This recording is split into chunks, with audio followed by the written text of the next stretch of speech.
पर काम करती है, भक्तों पर नहीं करती है। इस बात को होलिका भूल गई और जैसे ही प्रहलाद को गोदी में लेकर के बैठ गई पकड़ के, और जैसे ही अग्नि प्रकट जब की तो भगवान विष्णु मन ही मन में सोचने लगे कि मैं समझ गया होलिका, अब तेरा अंत नजदीक ही आ चुका है। और जैसे ही आग जब उसमें लगाई तो भगवान की लीला कुछ और बनी, और हुई ये कि जब भक्त को लेके बैठ गई और तब हवा अचानक आई।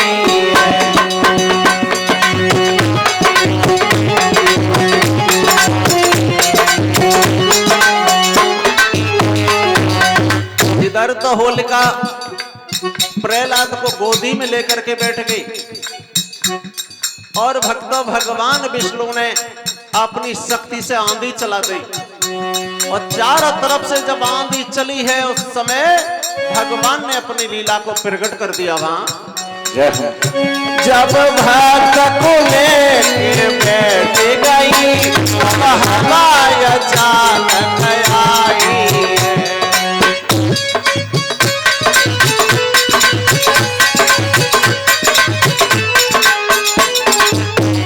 होलिका के शरीर चीरो खोलो, प्रहलाद के गौल पिटाई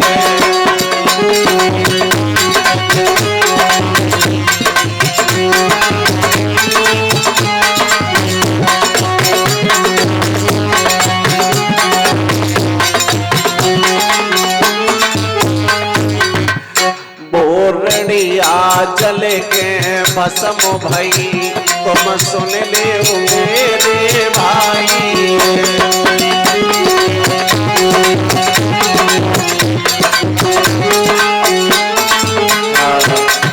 जैसे ही भगवान विष्णु ने जो आंधी चलाई, होलिका के जूरा में जो चीर बंधा हुआ था वो खुला और साइड से आकर के प्रहलाद के हृदय से चिपट गया।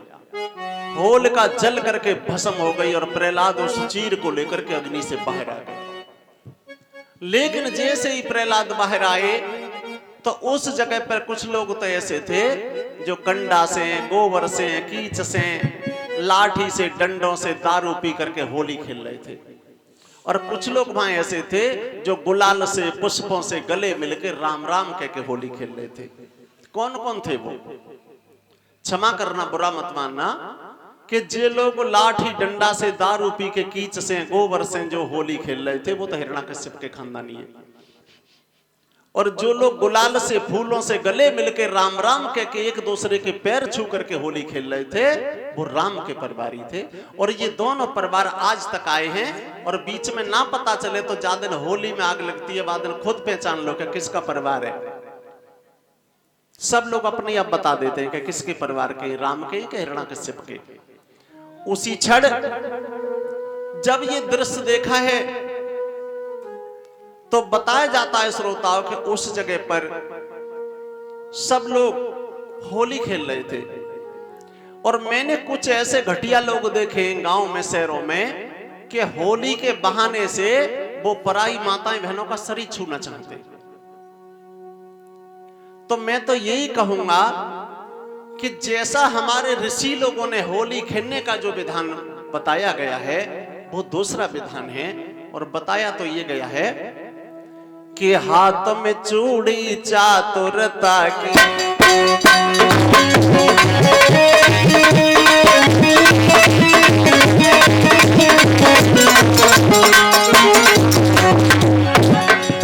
तो जो आजकल माताएं बहनें ये चूड़ी पहनती हैं, ये चूड़ी कुछ लोग तो कह देते हैं कि सुहाग है। ये सुहाग है माताएं बहनें? ये सुहाग नहीं है। सुहाग क्यों नहीं है? कि आपने देखा होगा पहले जो बड़ी बूढ़ी माताएं हैं वो चांदी का पहनती थी, मोटा सा चांदी का हाथों में, और कभी उन्हें गुस्सा आ जाती थी, कोई गलत दृष्टि से उनकी तरफ लखाता था तो वो ऐसा सिर में खड़ुआ मारती थी कि सिर फूट जाता था सामने वाले का। वो था सुहाग। सुहाग का मतलब है कि अपना भी काम कर दे और दूसरे का भी कर दे। यानी जब पति को कोई परेशानी होती थी तो माताएं उतार के दे देती थी कि लो इसे सुनार के पास रखे और अपना काम निकाल लो। और कोई गलत दृष्टि से काम करता था तो उसके मार करके उसका सिर फोड़ देती थी। तो स्वभाव उनका ऐसा था कि अपने काम में भी आता था, दूसरे के भी काम में। और आजकल जो माताएं बहनें चूड़ी पहनती ये स्वाग नहीं, लेकिन इसका कारण कुछ ऋषि लोगों ने और बताया ये हाथ में चूड़ी चातुरता की, नाक में लौंग पे रोल जागी।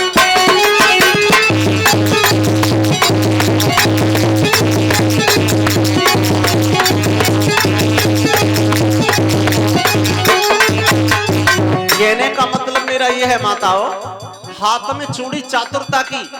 जब बहनों के दिमाग में चतुराई आ जाए तब हाथ में चूड़ी डालनी चाहिए, चतुराई।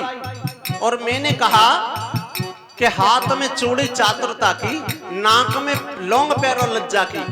ऋषि लोगों ने तो जहां तक बताया है कि साड़ी का पल्ला यहां तक होना चाहिए जहां तक माताएं बहनें लौंग पहनती है, यहां तक पर्दा होना चाहिए, ऐसा बताया है।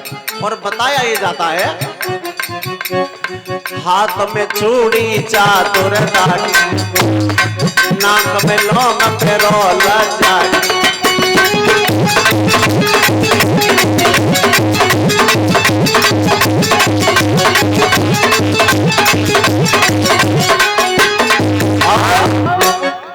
कान में बाली बल बेधा की, माथे पे बिंदी लगाओ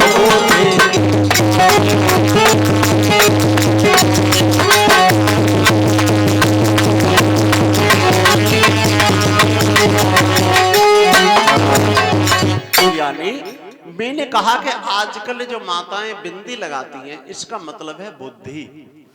यानी माथे पे बिंदी लगाओ बुद्धि की। मैंने इस बुद्धि को नहीं कहा जो चंद्रमा जैसा भी लगाती हैं।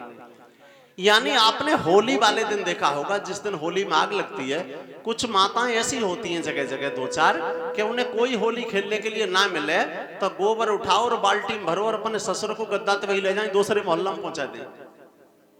तब कुछ बड़ी बूढ़ी कहती हैं कि क्या कर रही है तू, जो तो तेरे ससुर लगत है। तब वो लौट के आवते। तो मैंने कहा कि माथे पे बिंदी लगाओ बुद्धि की, इसका मतलब है कि हमें पहले बुद्धि से सोच लेना चाहिए कि जी हमारो देवर लगत है कि जेठ लगत है, इनके साथ हम होली खेल सकते हैं या नहीं। और मैं बहनों को ये खुला परमिशन देता हूं कि आपकी तरफ कोई भी व्यक्ति गलत दृष्टि से देख रहा है तो अपने पैर में से सैंडल उतार के और 4-5 उड़ा दो, बात तो बाद में पूछो कि क्या होगा। तो मेरे कहने का मतलब सिर्फ ये है कि माताएं बहनों को अगर किसी से भी होली खेलनी है तो जो शादीशुदा माताएं, मैं उनकी बात कर रहा हूं, उन्हें होली खेलने से पहले घर पे कोई मेहमान आया है तो सबसे पहले अपने पति से पूछो कि हम इनके साथ होली खेल सकते हैं या नहीं। अगर पति परमिशन देते हैं तो होली थोड़ी बहुत खेल लो, और पति अगर मना करते हैं तो होली खेलने की कोई जरूरत नहीं है। ऐसा हमारे शास्त्रों में ऋषि लोग बता रहे हैं।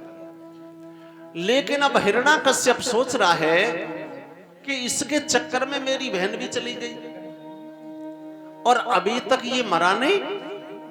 उसी समय हिरण्याकश्यप ने एक लोहे का खम्भ गर्म करवाया, और लोहे का खम्भ जब गर्म करवाया तो जवाब दिया है प्रहलाद, अब मैं तुझे इससे बांध के मारूंगा, अब बता कहां है तेरा पिता भगवान। उसी समय प्रहलाद कहने लगे हैं, पिताजी मेरे पिता भगवान के बारे में पूछ रहे हो? बोले हाँ। तो प्रहलाद कहने लगे हैं, पिताजी कि बोई मुझ में है, बोई तुझ में है, और इस घर में है, इस घास में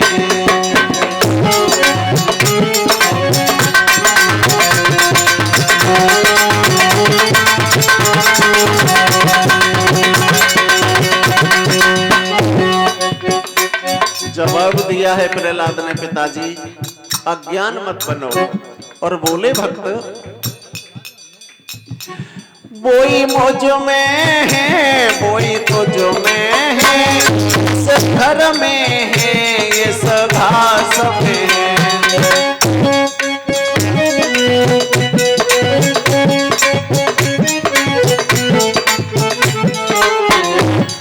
अग्नि में है वो जल में भी है, पाताल में है आकाश में है।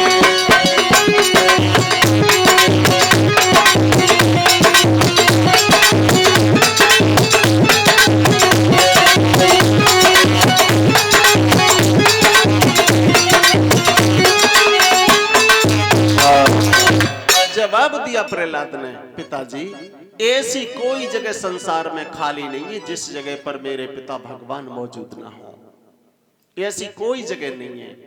और माताएं बहनें भाइयों में एक बात पूछना चाहता हूं, ऐसी कोई जगह संसार में है जिस जगह पर भगवान ना हो? है एक जगह? एक तो होगी, एक भी ना? क्या बात है। मेरे कहने का मतलब ये है, एक बार जोरदार ताली बजा दो, ये शंकर जी के भक्त हैं। हाँ नकीज है, ये कितनी अच्छी बात है, ये भी शंकर जी की माया है प्रभु। तो मेरे कहने का मतलब क्या है श्रोताओ, कि भगवान कहां रहते हैं और कहां नहीं रहते। और कथा देखो, 7 दिन की कथा है ना, आज कथा का दूसरा दिन है और कथा का कोई मान पार नहीं है। कथा 1 महीना तक कहलवाते रहो, सालों तक कहलवाते रहो, कथा का कभी अंत नहीं होता। इसीलिए मैं आपसे एक बात कह रहा हूं भगवान के बारे में कि भगवान कहां रहते हैं। तो एक बार राधा से पूछा कि राधा भगवान कहां मिलेंगे? तो राधा ने यह कहा कि जिस जगह पर उनका कीर्तन हो रहा होगा और वहां पर कोई छल कपट की बात नहीं होगी, भगवान वहां मिलेंगे। और राधा ने कहा कि जिस जगह पर छल कपट होगा वहां भगवान कभी नहीं मिलेंगे। फिर राधा ने बताया ऋषि लोगों को कि जिस जगह पर कोई व्यक्ति भोजन की थाली आगे रख के और नेत्र बंद करके भगवान का ध्यान कर रहा हो तो भगवान वहां मिलेंगे।